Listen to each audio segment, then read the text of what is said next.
Hey, everybody. Long time no see.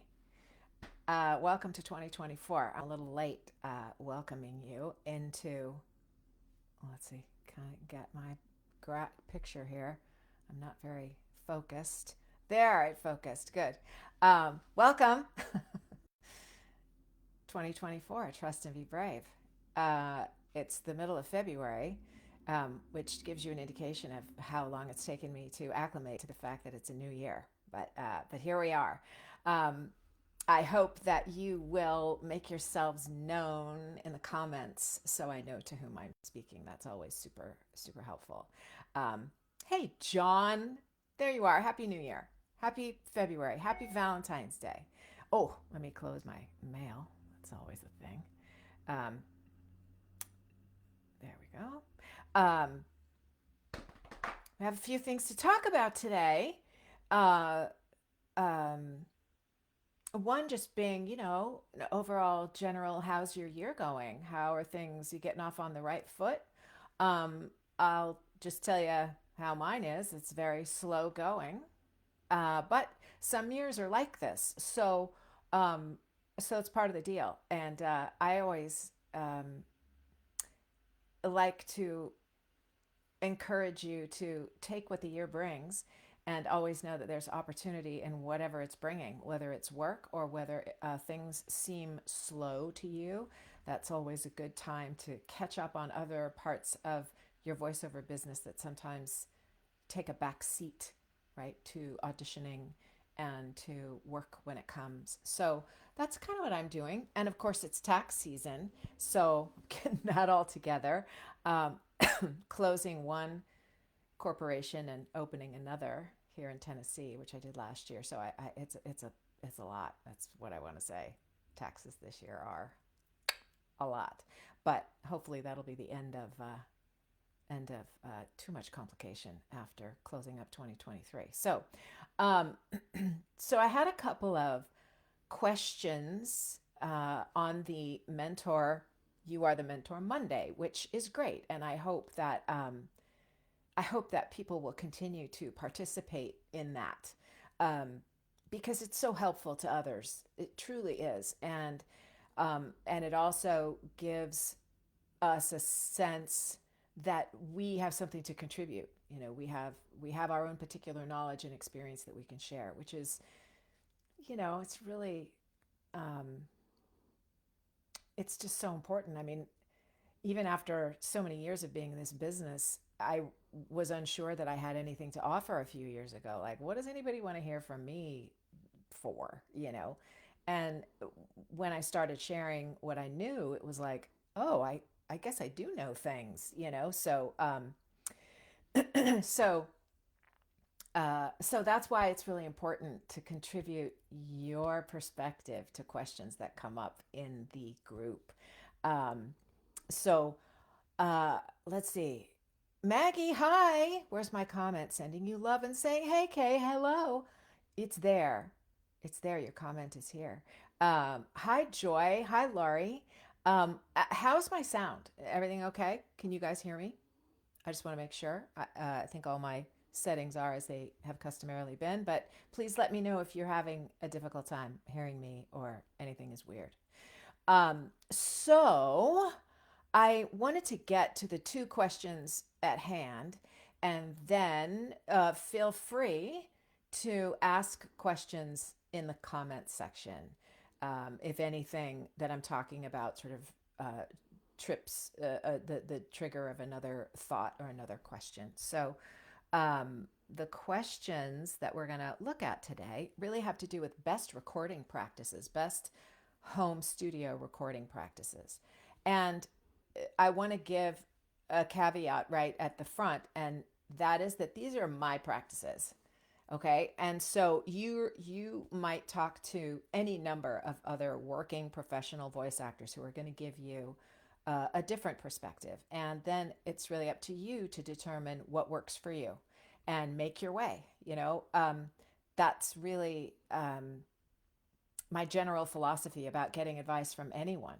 Get advice from several people and then figure out what works from all of those. Pull what makes sense to you and what works for your house, your booth, your closet, wherever you are, your mic, all those things. So I say that up at the top.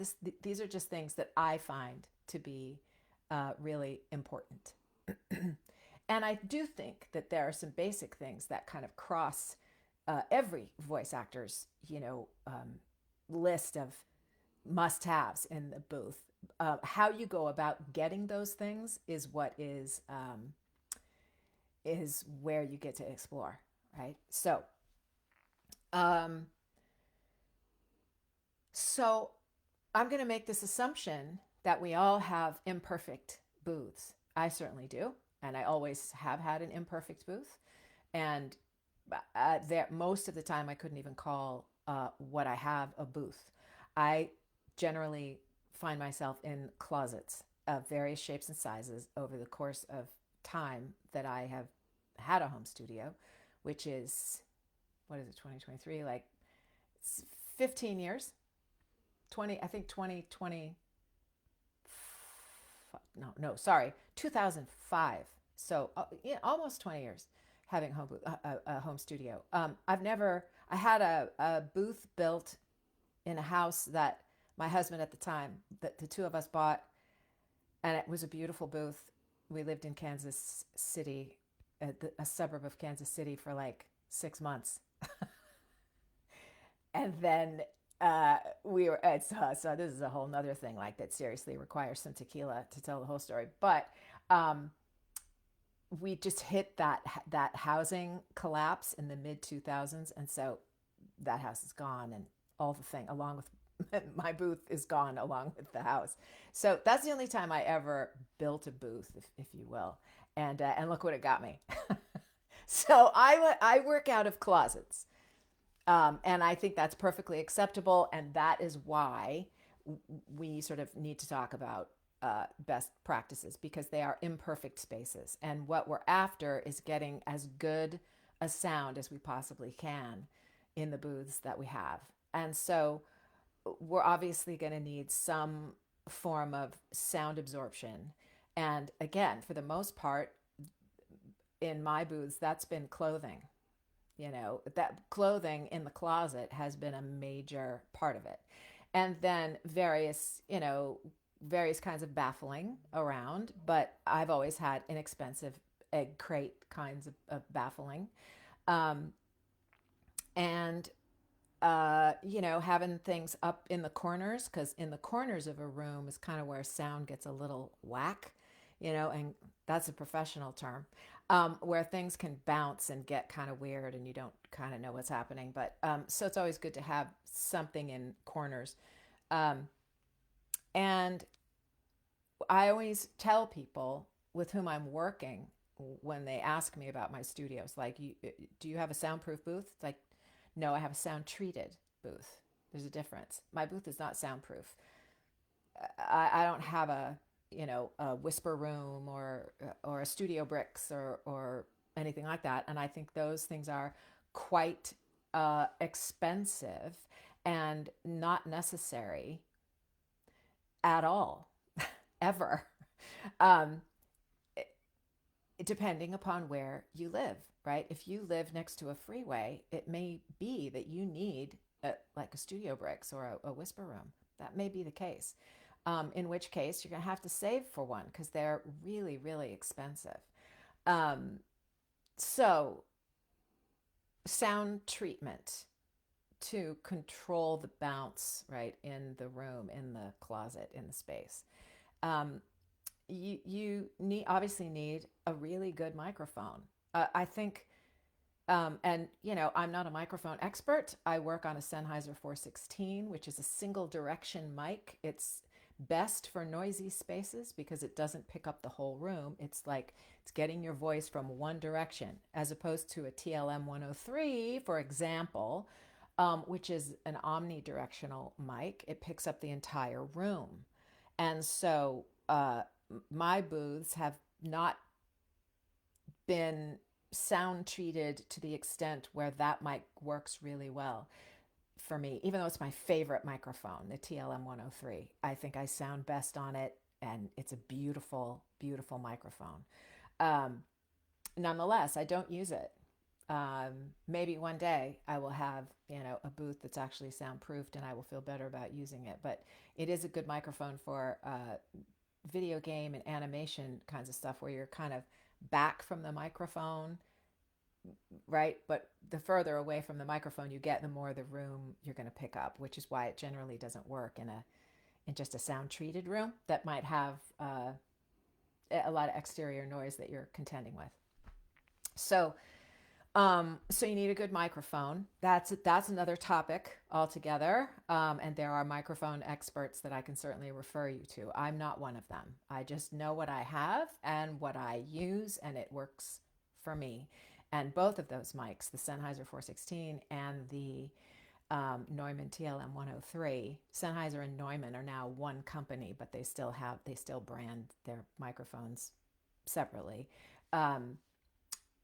Those are their industry standards for sure. They're very, very common out in the studio world in New York and Los Angeles and all the places that people go to a studio to record. Let's see. So setting your levels for recording is a big deal, and you want, depending upon, well, let's see, there are times when I receive audition notes, like where the casting director, it's usually for a video game or dubbing or something like that, when they want a raw audio file that sits at negative 18 dB, right? So that's a pretty short little sound file, wave file. And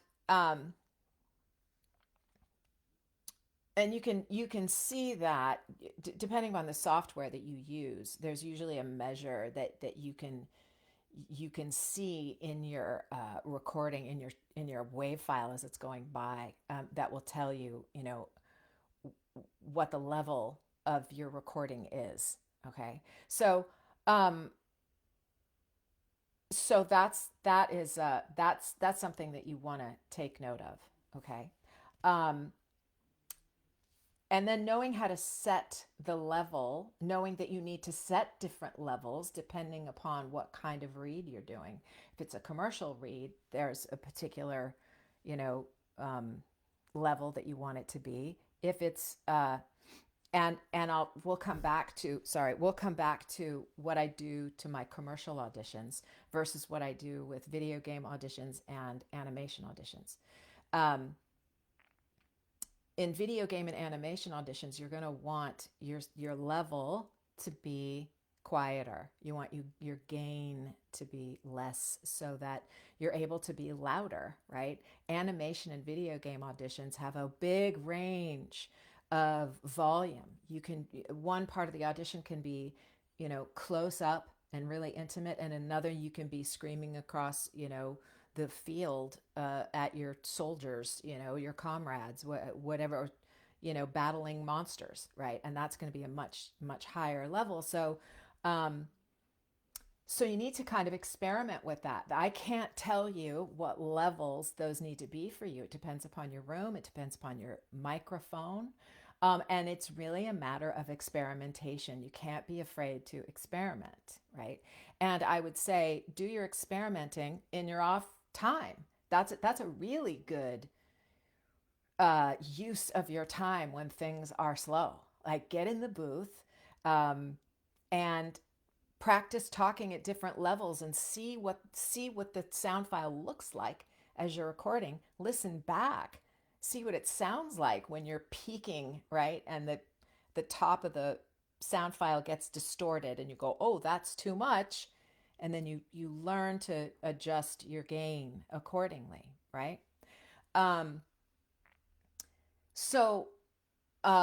see. One of the things that I use to great effect, and I really highly recommend for everybody who's got an imperfect booth, which is most of us, and that is to get what's called a stack. And it is essentially a a series of uh, a series of adjustments to your sound file that are put together and automated, right? And you're thinking, well, how the snap do I do that? And that is something that you do want to hire a professional for. And I know of two people, although I'm sure there are more. And if you know of people who do this, by all means, share in the comments. Um, George Whittam is like a go to guy for creating stacks. Jordan Reynolds also does stacks, although I'm unclear about how he charges for doing them. George charges per stack. Uh, Jordan charges by the hour, right? So initially, if you've got just one stack to do, that might not be financially feasible. But if you've got four to do, it may be like, yeah, that's fantastic, you know. Um, so George, I know, charges per stack, and there's there's an additional charge if you need it rushed, which um, I don't I don't know if anybody. I've never needed one rushed to me. So, but you may be in a circumstance where you need one. Um, but essentially, what a stack will do, what the way that that transpires, and the way that you get a stack is that let's say you want a stack for recording commercials, and even if you want, let's say, a stack for recording automotive commercials, which are super high energy, right? In a lot of cases, um, you would send him a raw audio file example of the kind of read that you're going to do, and then he will create the stack according to your sound file, right? So I have one that I use for affiliate news, which is, and actually Bo Weaver made that for me. And I don't know that Bo does that. Um, he just sort of did it for me one year when I was at Promax. He was like, "You need help," and then he made one for me. But I don't think that he offers that service. I could be wrong. I'll find out, and if he does, I'll list him as well when I post this info. Um, so I have one for affiliate news promos, and then I have one that I use for commercials, and they're very different. They have different attributes, right? And the one for affiliate news, it makes that sound file ready for broadcast, so that the producers that I send things to don't have to futz with it. They can just put it the into picture, and it's ready to go. Affiliate news work is very fast moving work, and so it's helpful to them that I send them broadcast ready sound files. With regard to commercial stuff, I only use that for auditions, right? That's all. I use it for auditions. If I'm in a, a session, and I'm recording from home, I send a raw sound file, and let the engineers on the other end do whatever they want to do according to how the commercial is ultimately going to be produced. So stacks are super useful in that way, and they not only sort of bring your voice forward, if you will, and brighten it and normalize it. They also reduce the sound in the background, right? Which is critical if you have a noisy booth, or if you're in a hotel room or at your Aunt Marge's house and you're recording, in her closet, which is not treated like yours is, or if you're just in an open room somewhere and you need help with sort of controlling the sound. It's an after it's an after recording, it's after recording control of your sound is what it is, optimizing of your sound. So let's see. So George Whittam, I'll put these things in a comment later when we're done. But I think George's stacks start around $70 or $75. somewhere in there. And I think Jordan charges 265 an hour. Okay, so depending upon how long it takes him to do stacks and stuff like that, and it may be that if you're just doing a stack, he charges differently. But I don't want to speak uh, to his rates and how he does all of that. But Jordan is he's a very good sound guy. Like he understands microphones, etc., etc. Maggie, I think I just answered your question. George is about $75 for a stack, um, and Jordan charges 265 per hour. Um, but again, I don't know how many stacks he could get done in an hour. I'm not clear about that at all. So he would just be someone that you would want to contact and say, I want to do two stacks. What's that going to cost me? You know. And I do think he does. I do think he has a 1 hour minimum, right?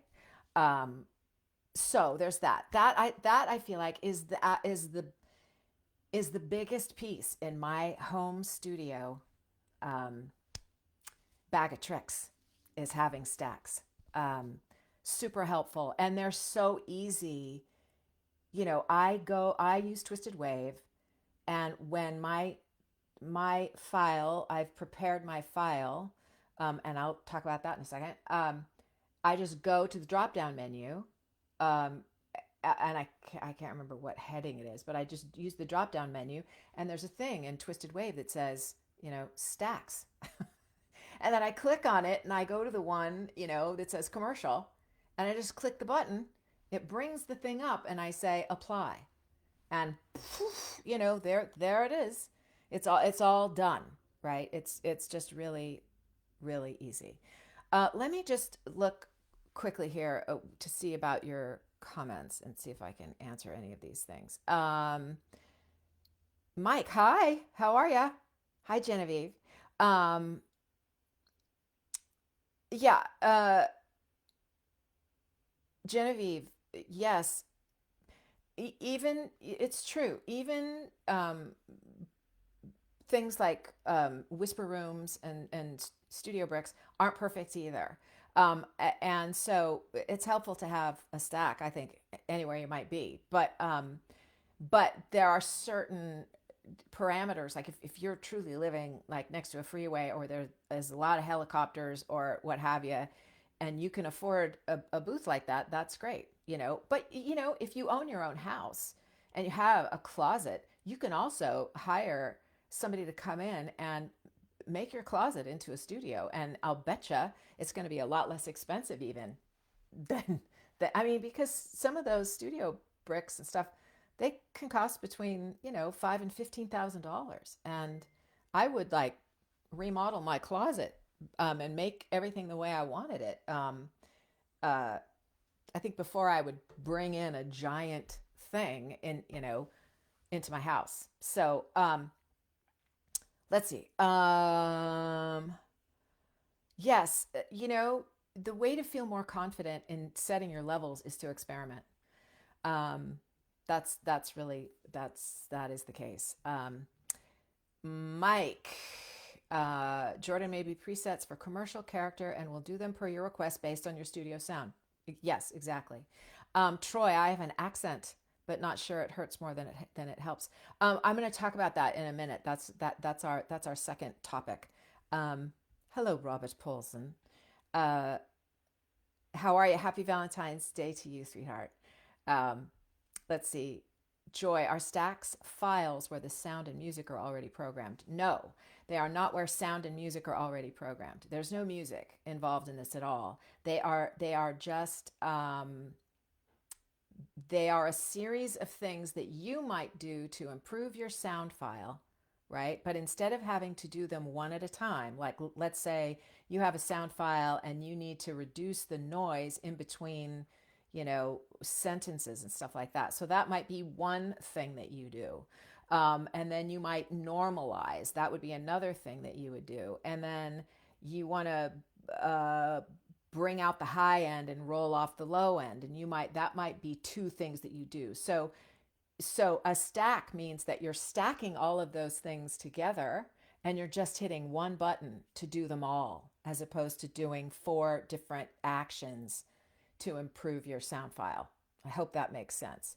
But no, it has nothing to do with adding music or uh, anything like that. It's all about how you're improving your raw sound file. Um, and then you can no longer call it raw because you've done stuff to it.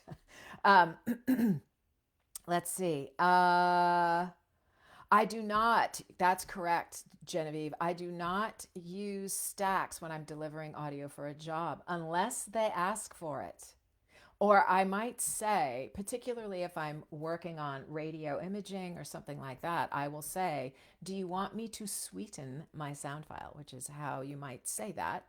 Your sweetening is it's a music term and a radio term where you're doing stuff to the audio file to make it sound better.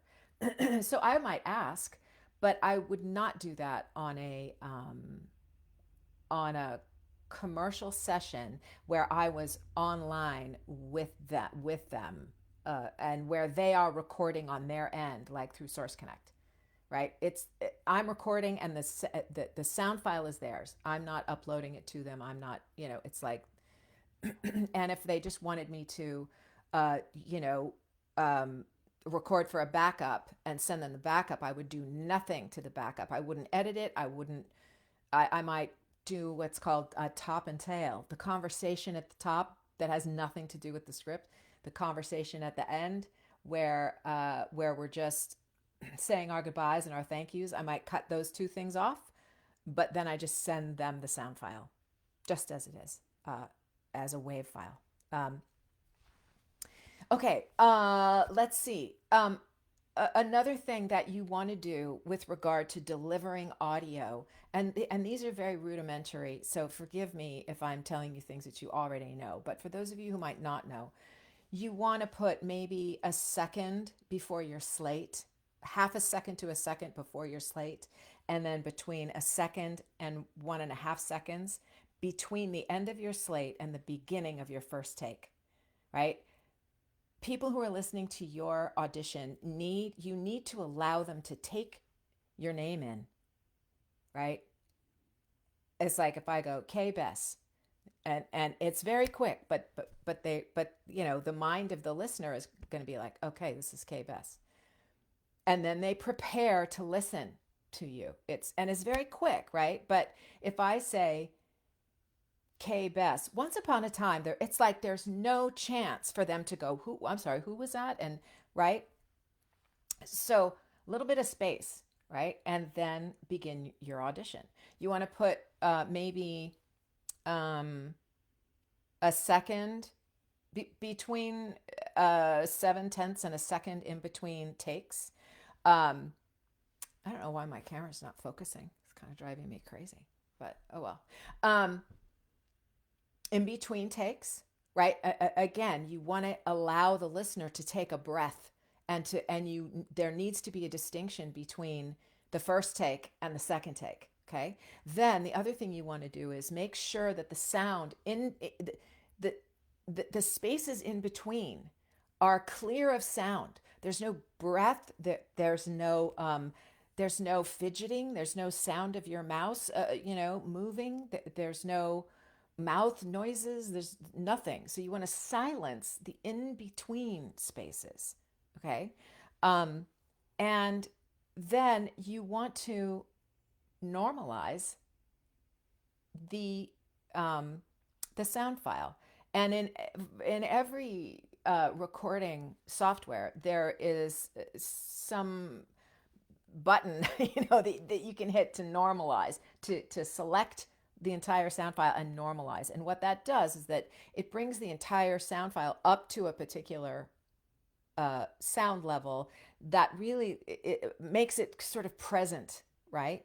And I think normalizing is very often a part of a stack, right? So sometimes I mean, it's funny. You get to know, again, you get to know and you get to experience these things. You learn by doing. That's the only way I know what I am telling you is by doing.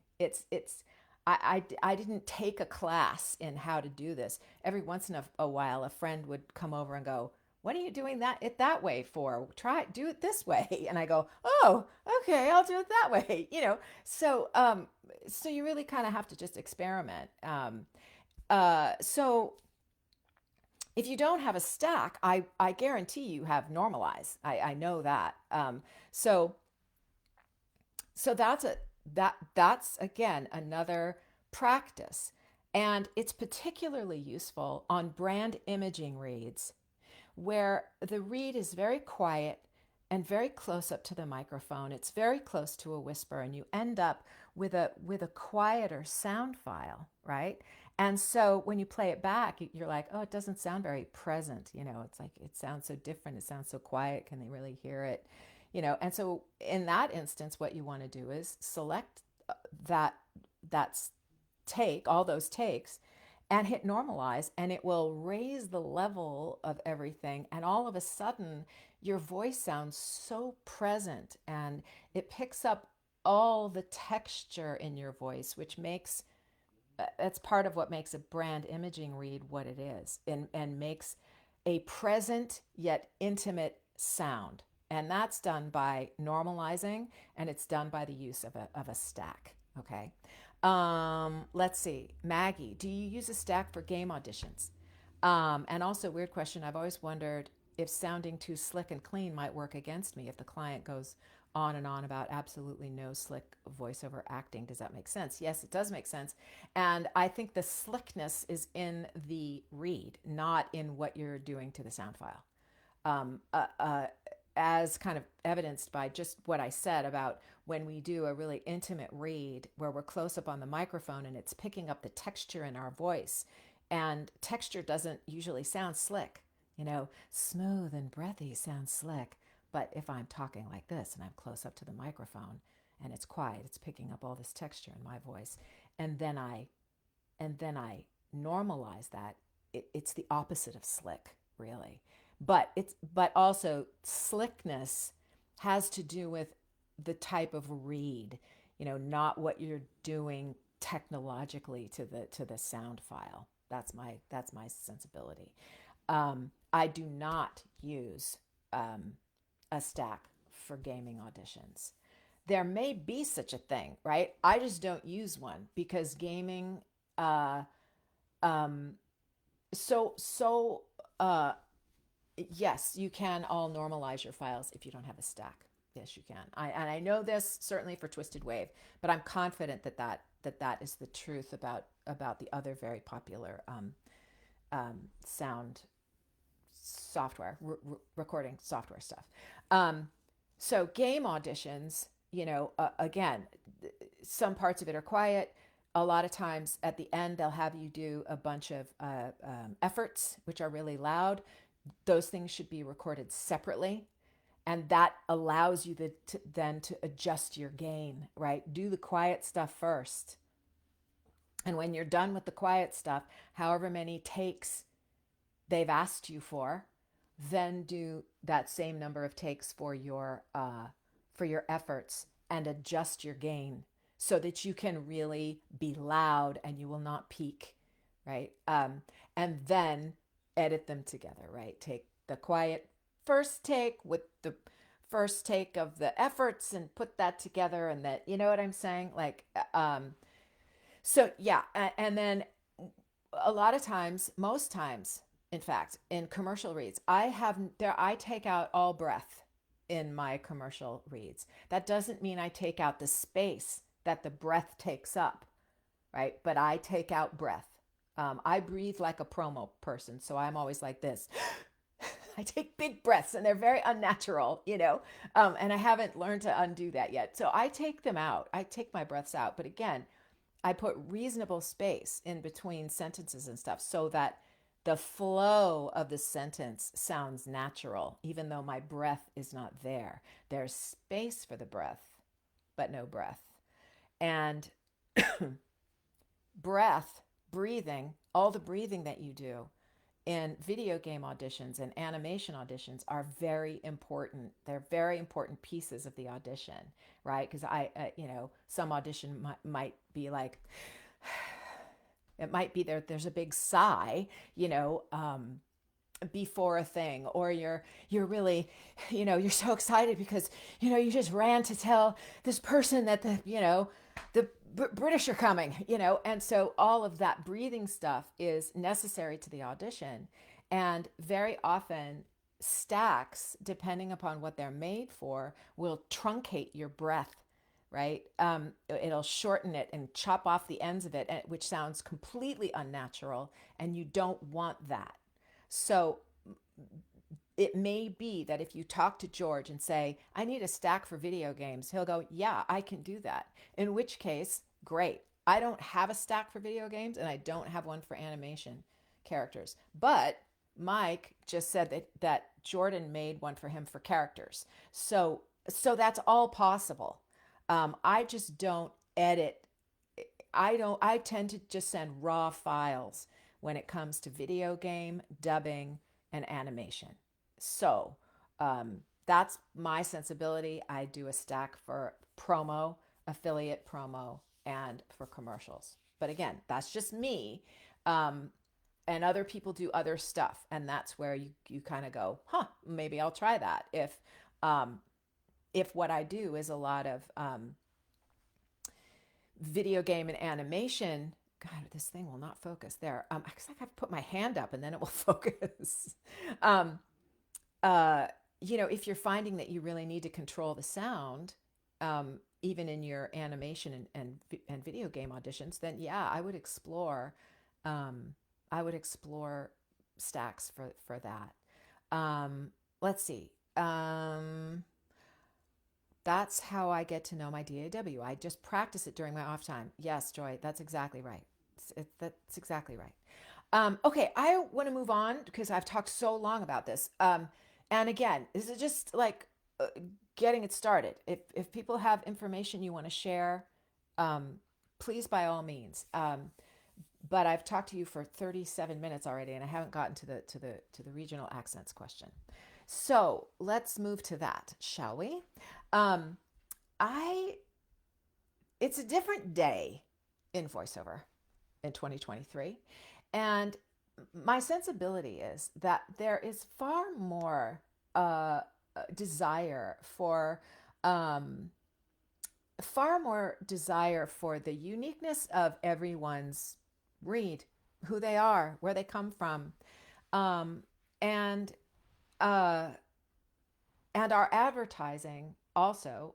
I will say, I'll talk, specifically about advertising right now, but um, uh, our advertising is also, it's national, but it's also regional. And I think it is my perspective that accents are valuable.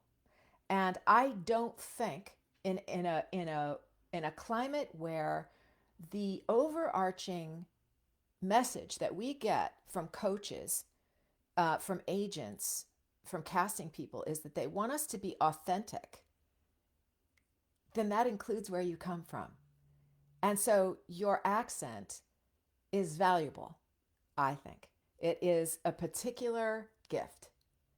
And it ought to be seen as such. It ought not be seen as an obstacle to your career. Might it narrow the focus of your career in certain genres? Absolutely. But that's true of everybody. It's very rare to find a person who is truly a master of all trades and reads for everything. It's not how it works. I'm now, after doing this for almost 40 years, I'm in a particular age category now because of what my voice sounds like, right? Because of what I've aged into. And I totally accept it. I do not read for stuff for 25 and 30-year-olds, barely 35. I don't really do that unless they say things like 35 to 50. Then it's like, okay, I could probably sound like a 50-year-old. I'm not. I'll be 62 in March, right? And so we all have our limitations, if you will. We all have our borders, our borders and our boundaries. And we all have those things that are unique to our particular voice print. Mine is in, the mid to lower range of a female voice. So there are lots of auditions where they say, we want something higher, brighter, with a lot of energy. And I go, yeah, that's not me. I don't read for those things, much like there are people who are like, yeah, I can't read for that lower end kind of, serious healthcare or luxury car, if that is what the spec is. Well, okay, we all have our limitations. So I would say this: if I think it is also incumbent upon us to be as authentically versatile as we can be, right? And so if you have opportunity to roll the edges off, to learn to roll the edges off of your particular accent wherever you're from, do that. I think that's a really important thing to do. It makes you more versatile. But I am like dead set against, like, I have to get rid of my accent and never use it. Like, I just don't think that is what is happening right now. And I think the more that we embrace our particular unique sound, whether it has to do with high, low, forward, throaty, southern, midwestern, west coast, whatever it might be, it's best to be aware that you possess that thing and to use it to your benefit, right? Are there going to be some kinds of commercials where that's not what they want? They want a standard American dialect, right? And that is more, you know, it's sort of closer to the sound on the West Coast, I would say, and the Upper East, right? But in the Upper East, we get into more of a mid-Atlantic that has a little bit more formality, but it's not quite English. It's not British. Um, and then you also get into Bostonian and Maine, and it's like, um, so the standard. It's good to know what a standard American dialect is, and you can search and you can listen and do all those things. Um, so Troy, I work with Tom Antonellis to control some giveaways on my, yeah, get yeah. I used to do work for the tennis channel a long time ago, and the producer was always saying to me, it's tennis, not tennis. It's like, I'm from California. I don't know. I'm like, isn't that, I'm saying tennis. She's like, no, actually, it's sounding like tennis. Tennis. Like, okay. So I had to be like, tennis. I'd have to like hold my mouth in a certain way, right? So, um, so, uh, so work to expand your flexibility, right, with regard to what kind of sound you produce so that you can be more versatile, but don't give up your accent. It's part of what makes you who you are. And I say that, truly, like, and also knowing that, yes, it does limit you in a certain sense, right? But we all have limitations, all of us. So don't think of it as being like, oh, I'm really at a disadvantage here. It's like, yeah, we're all at a disadvantage in one way or another. We all are. Most of the work out there is for men. So I could look at my career and go, well, I've been really disadvantaged here by being female, and I'm only seeing, 30% of the stuff, blah, blah, blah. Like, what it really, I'm not going to let that stand in the way of me pursuing the work that is right for me, right? That's the point, right? Be who you are, embrace your accent. It's fantastic, right? And um, if you can learn to incorporate other accents, which is simply what a standard American accent is, it's just another accent, right? Then great, do that, learn those things. But don't give up your identity. That would be my advice on that. Let me look through here and see what else we've got. Um, Maggie, I get auditions all the time. I think that's my. There you go. um, like a free class. Woohoo! Yeah, this is great. Th- uh, uh, do you regulate Maggie? Let's see. Uh, I'm learning to round off the edges of my southern accent, but I can definitely go full blown Southern Belle if I need to. That's great, Lori. That's fantastic. Exactly. Maggie, do you regularly opt out of auditions you are sent that you know are not? Absolutely, I do. I do not roll the dice. I don't. Unless it's a request, which is funny. Like most of the times, if a request comes in, it's because it is right for me, right? But I pass on things that are not right for me all the time. And uh, let's see, do you just roll the dice anyway if your agent made the choice to include you? Agents kind of group us. They group us into certain categories, and that's how they send out their auditions, right? And sometimes, I think if if the casting person is calling for a very select group of people, then they're really going to focus in and hone in and really pick specifically who they're going to send that audition to. And if it's a if and that is like, they usually say they only want 5 voices, so we have chosen you, and if you're not going to read on this, let us know, right? And so those are usually things that are right. They're right, but sometimes there are, it's such a broad net, a wide net that I'm included in. And so I read everything and I go, yeah, it really doesn't fit me. Or it can also be like, I really hate this script, or I don't like this company. I don't want to be associated with them. Or it can be any number of things. Or you know what? They missed on the age thing. I don't think I can really, I appreciate their confidence in me, but I think I'm not right for this. And I make that assessment.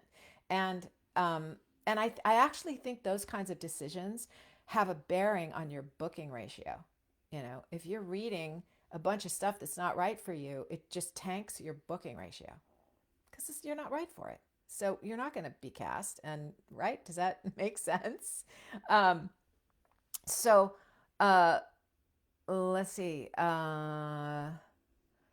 Let's see. I've lived so many places, been to the East Coast, West Coast. That's fantastic if you're a mutt in the accent world, Genevieve. So you can probably pick up those little nuances that lend someone to go, oh, that's Canadian, or that's North Dakota, like that's fantastic. Susan, in-person conferences are going way up in price. After you've attended a few, what's your take on attending more? Is the value worthwhile? Um, is it a good idea to load my LinkedIn profile with fellow VO friends? Or should, yeah, interesting questions. VO conferences are helpful, if and go if you wanna. But if you've mined the depths of them already, take a break for a few years. It's not, if you love the social aspect of it and you want to do that, that's great. I mean, that's an expensive party, to go attend, to be, near people. But I'm not going to VO Atlanta this year. Okay, um, they're not the be all end all. They are a wealth of information, particularly for people who are new to voiceover, and I strongly encourage that. And if you look at the thing and you go, you know what, I want to take a class from that person, or I actually want to take a class from 3 of those people, and they're all there together that weekend, so I think I'm going to go. And that's it. Use it to your purpose. You use it to your benefit. But if you miss a year or 2 or 3, it's not an indication of any particular direction that your career is going. Not in the least. Not in the least. That's my opinion. Um, so I do think that LinkedIn is a place for business contacts. Um, my cough is not good today. I use LinkedIn for my coaching business. And so I do connect with other voice actors because I'm wanting to speak to voice actors. I'm wanting the attention of other voice actors. But if you're a voiceover artist and you are on LinkedIn to secure business, then, I wouldn't focus on uh, linking up with your friends, except that um, colleagues refer each other and colleagues have connections and all of that. But you have to be, if you're gonna bring on your friends to LinkedIn in the hopes that you might connect with some of their people, that's got to be really clear, because you don't want to use it to simply mine other people's connections, um, because it's not fair to say, hey, I'm friends with so and so, therefore take a listen to me, when maybe that person doesn't know what your work is, what you're like, what you do, has never worked with you, and can't testify to who you are in the business. And so I don't think that we can make those kinds of assumptions if we connect to other people through our voiceover friends. Like we have to establish relationships with those people who would hire us. We have to do that on our own, right? We have to we have to make our own proving ground. So it's not that I wouldn't. It's just that I'd be more apt to use LinkedIn as a tool to connect to buyers, right? I hope that makes sense. Let's see if there was anything else in there, Susan. Should I be focusing on my connections on other professionals? Yes, that I think so. I think that LinkedIn is a business connection uh, site, very different than Facebook or or um, or Instagram. So I hope that all makes sense. Okay, um, let's see. What's the best online platform to find work in animation video games? Oh, Joy, that is a really hard question to answer because I think that most video game and animation work comes from agencies. It's still mostly under the purview of union and it's still mostly booked through agencies. That work comes out of Los Angeles, not even New York. I mean, sometimes you'll get some games in New York, but mostly the video game business is in Los Angeles, as is the animation business. Um, and that, uh, although I will say, I think Voice 123 is the best overall platform, and um, there are certainly auditions that come through there for video games and animation stuff. It is non-union, um, and it usually pays much less than market rates and all of that, but it's there. Uh, so just overall, I think that that's the best platform. Period. Um, and it has its problems. I don't mean it's fabulous. I just mean it's the best one out there. And then if you want video game and animation work, that is something where you really want to be working toward uh, getting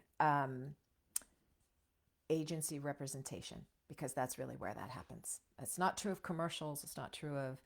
Um, it's not true of narration work. It is true of promo work, um, and it is true of animation and video game. Let's see. Hank, oh my God, I owe you responses to your emails. I'm so sorry, and I will. I promise. I've been a little bit swamped. I gotta put my hand up again to like make this thing. It won't focus. I hate that. Brand imaging. How about that Christopher Walken ad? Although the BMW marquee was, uh, I don't know what ad you're talking about, Hank. I don't know. You'll have to tell me. Maggie. Uh, let's see. Should you attach a reel, include your URL, or neither in an unsolicited email?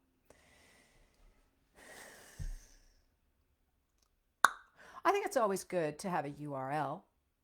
Um, there's no reason not to have, I mean, I think at the end of my emails, whether I'm conversing with my friends or anybody, I think it says, kbest.com at the end of my email.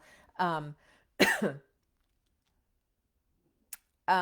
and it doesn't hurt to attach a reel. I don't think it hurts. It's there. If they want to listen to it, you've provided it for them.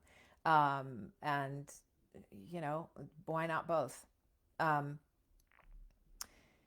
and and also, be mindful that, I mean, the realm of the question of demos these days is so huge, and I'm about to address that in another one of these. But a lot of times, people who you might be soliciting for work or representation might be just like, yeah, I don't need your demo, but